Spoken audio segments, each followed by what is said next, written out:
Welcome to my next video in the series on Data Services Manager version 2.2. Now in this particular video, we're going to look at a new offering in 2.2, which is namely object storage that we're presenting with our partners MinIO. So here's our dashboard or DSM UI, and the first thing you got to do is you got to make those images from MinIO available to DSM. There are multiple ways of doing it. I can show the 4 images there. One is called operator, the other is operator sidecar.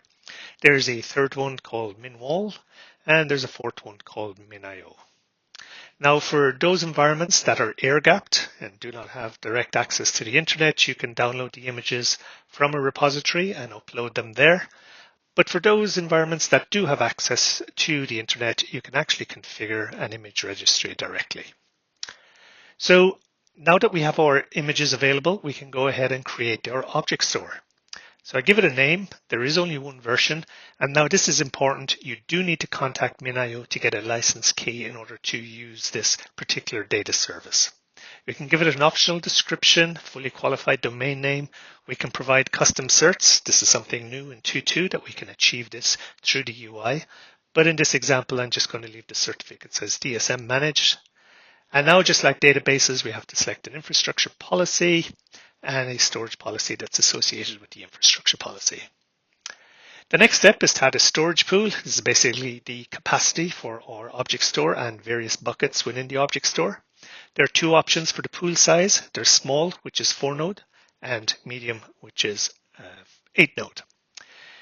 Select the VM class, the compute size for the nodes, and then the disk size. So each node has a single disk and you can configure it like so. You can add additional storage pools, but we're not going to in this case. We'll just leave it as a single storage pool.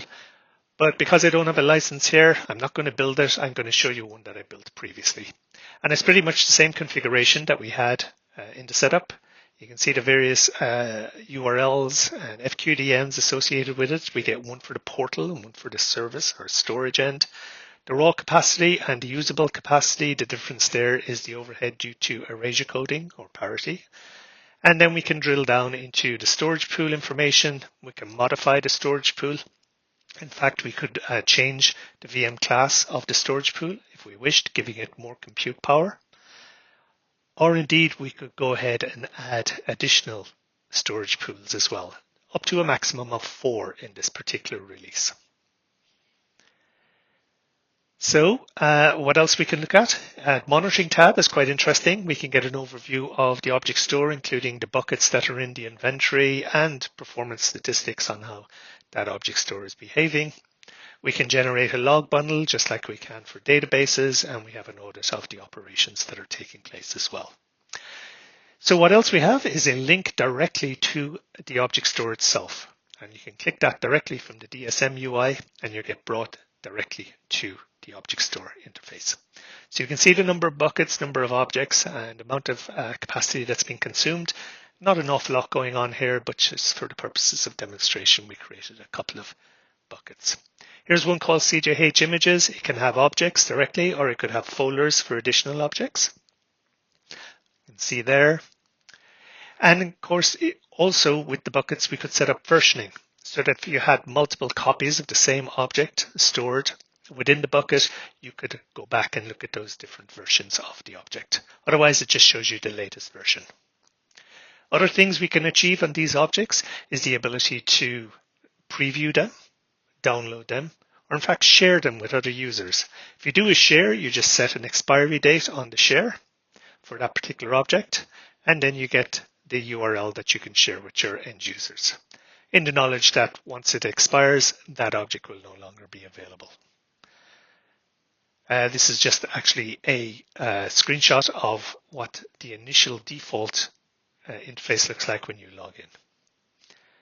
So there we go. What else do we have? Security credentials obviously is important. What we're doing here is we map our DSM admin user to an access key, and you can see that there. But there is, of course, the ability to add additional users. In fact, there's a new object storage admin that we have introduced in DSM 2.2 as well. full Swagger API. So if you want to give your developers access to the API rather than the UI, that's all available there for them as well. And that's about it. So hopefully you found that interesting. If you're interested in learning more about what we have in version 2.2 of Data Services Manager, pop along to my blog, cormachogan.com, and I'll keep it updated with new releases and new videos that I plan to release. So thank you for watching. I hope you found it useful. I think this is a service that many of our customers will indeed find interesting. Thank you for watching.